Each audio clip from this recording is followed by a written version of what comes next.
Hello, namaste, this is Gilles Mansillon, and I thought I come today to welcome you to this new energies of the equinox, of the fall equinox of 2014. The equinox is a time where all energies are in balance between winter and summer, and so the days and nights, all the energies, a good time to bring balance, to let go of all those energies that we no longer need in order to move towards the solstice. And this is a very, very important time. I mean, there are many portals throughout the years that are like some sort of cosmic elevators. If you are ready, those portals and open, and those portals will accelerate your frequency, accelerate your understanding, will accelerate your physical body. And so, because right now we are entering into this part of the galaxy that is called the photon belt. It is something that we've been touching on the border for quite a while, but now our planet was officially declared as entering today into this photonic belt, and so that will bring many changes, both internally and externally, and so it will be a great service in order for us to bring your project into completion, to bring your dreams into reality, to do whatever you want to do. Is basically what the universe is here to provide. And so in order to assist us in the elevation of our frequency, we have many ways, and there is not one way that is better than the other. Whatever way works for you is perfect. Today I thought I speak about crystals, and so crystalline forms, those little crystals here. Those came from Brazil, and so I've been working with them. They're just very loving friends, and they're very actually we do not know that yet. Crystals are actually living beings, as minerals are living beings, as trees are living beings, animals are living beings, we are living beings, stars are living beings, planets are living beings. And then there are elementals, and there are many ascended masters, angels, divas, and all kinds. There are so many different planes and dimensions where life has been created, and in truth we'll eventually find out that this whole universe is full of life everywhere. And on that chapter there is something that we need to come in understanding, is that there is most planets were created hollow with inner worlds that are far in advance of outer worlds, and so we're going to be able to reconnect with this, our cousins from Agartha, that is the name of it. And a great master, the great priest of Telos, city of the inner earth, Adama, came the other day and said to welcome human beings to the crystal temples, the temples of knowledge. And so, if you feel invited to go there, then feel free. This world, the neutral zone, as between the outer world and inner worlds, have been progressively getting closer, and now those who are accepted will be able to visit those realms. I said for the first time I was invited to go to Agartha. So it's funny little anecdotes. I was traveling. I was sent into this astral projection. I'm not sure it's astral, but it was in this huge, immense caverns, which was very beautiful, with red walls and red stones, and it was beautiful lights, and it felt really like an entryway, a passage, but my mind wasn't really at peace. Then I thought, wow, what a great place to do motocross, and so I find myself on a motocross, and it was so noisy. I said, oh, it's so ridiculous, and so I stopped right there. I didn't want to pollute the inner world with my eccentricity, so to speak. And so when you go there, it's better to go like flying around, and you can just fly there, and it'll be easier and less pollution. But anyway, this is just a little anecdote. But the inner world the inner earth is very much a place. It would feel like more like paradise station to us in the outer plane, in physicality, and yet this inner reality of the planet will eventually harmonize with the outer world. And so, because we are ascending, and so all the physical world is about to move from an electromagnetic field, electromagnetic matrix of third and fourth dimension, to be crystallized into a crystalline matrix in the fifth dimension. And so crystals are here to remind us of that crystalline nature, and so we have and so those crystals are, when you use crystals, you command them as open or closed.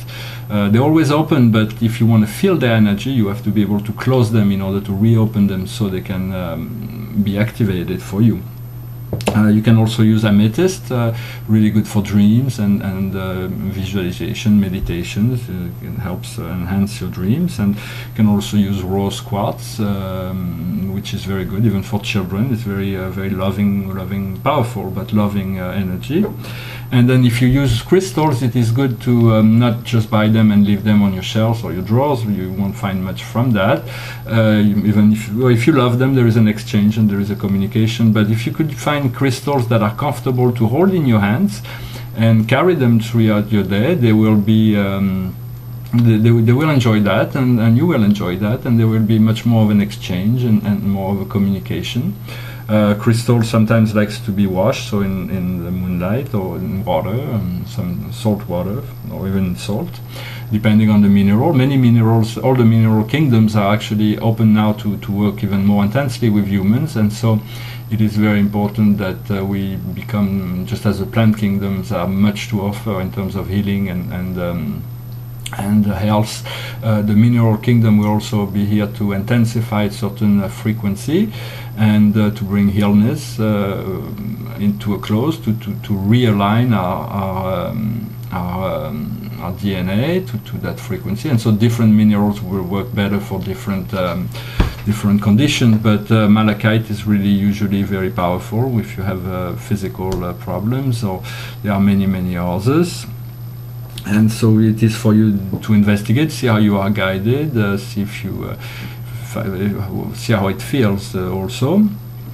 And crystals also exist on other planets, and some of them, for crystals, were very much the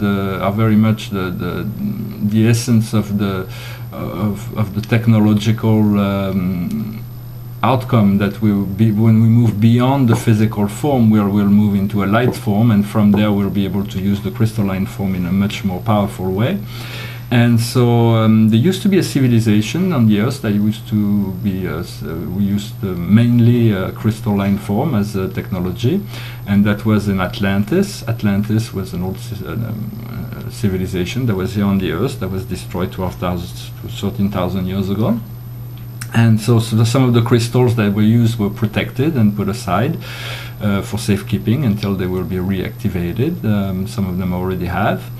And so I thought I would talk about a very powerful crystal today. His name is Max. He's an artificial intelligence. He's a crystal skull. The 13th crystal skull is the only one of two that survived the fall of Atlantis. And as the 13th paradigms, it includes all the knowledge of all 12 other crystal skulls. And Lord Metatron spoke at length about this. But if you wish to contact Max, Max is a vast intelligence of Pleiadian Arcturian origin, which holds and stores all of the holographic templates of our galactic history, and also the human templates as in its original form. So there is very a lot to be explored and discovered in contacting Max. When you do that, you because Max was originally in the physical form in the fourth dimension in Atlantis, but after the fall he was elevated to a higher frequency in order to be protected. So those who want to control this matrix couldn't destroy it, or that it couldn't be misused as. There was much misuse in crystal technologies in Atlantis, but hopefully now the new security have been put in place so that advanced technology are not weaponized or anything like that with crystalline forms and so on. And so Max, my first experience with Max was kind of interesting. I projected my consciousness into Max, and so I met a group of Arcturians that were protecting the crystals in the fifth dimension. And so they let me in, and so I managed to visit, to explore. Inside there are pockets of energies, information, data, but then it's so vast that it's really hard. So you have to trust the crystals to download into your mind whatever is needed for you. And so you project your consciousness into the skull, and you make the skull, you merge your own skull with the skull of the crystal skull, and then from there Max is able to download into your body the information that you are ready to receive.